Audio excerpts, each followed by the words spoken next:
Rudy Giuliani, the longtime ally to Trump who was prominently involved in spreading lies about the integrity of the last presidential election, was evidently put under oath this week, on Wednesday, for a deposition amid a lawsuit from two former poll workers in Georgia who were the subject of repeated lies from Trump's corner about the 2020 elections.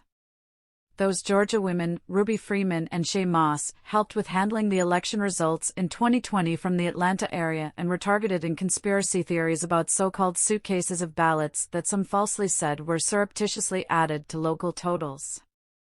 The claimed suitcases, a description that obviously in itself suggests illegality, weren't luggage at all but the normal containers for ballots, although even Representative Marjorie Taylor Greene, Republican Georgia, brought back up the conspiracy theory in a recent rant inside a gathering of the House organization known as the Election Integrity Caucus that also saw Gabriel Sterling of the Office of Georgia Secretary of State Brad Raffensperger, R., in attendance.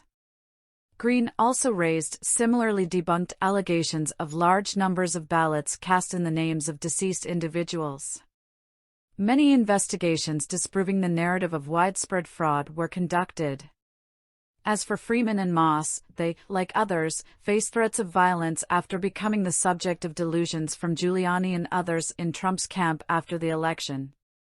Some even showed up at a family residence. Freeman is Moss's mother, and sought to conduct a so-called citizen's arrest, something that no doubt could have turned into what was essentially a violent kidnapping had the women actually been present. It's worth noting Freeman and Moss are black. Many of the voters, like Detroiters and Philadelphians, swept into lies of fraud from Trump and his goons were also from historically marginalized communities. The Daily Beast reported on a January letter from the legal representation for Moss and Freeman challenging objections that Giuliani raised to answering certain questions from the House committee that investigated the Capitol riot. Mr. Giuliani invoked privilege during January 6 testimony with respect to certain topics we expect to broach during his deposition, that letter said.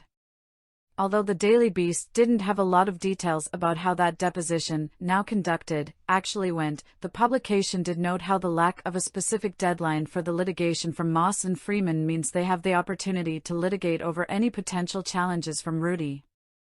The former election workers' defense indicated no doubt expected interest in Giuliani's communications with both Trump and the Justice Department. Other evident areas of interest included Sidney Powell and pressure on state legislators, before whom Giuliani repeatedly appeared after the 2020 election.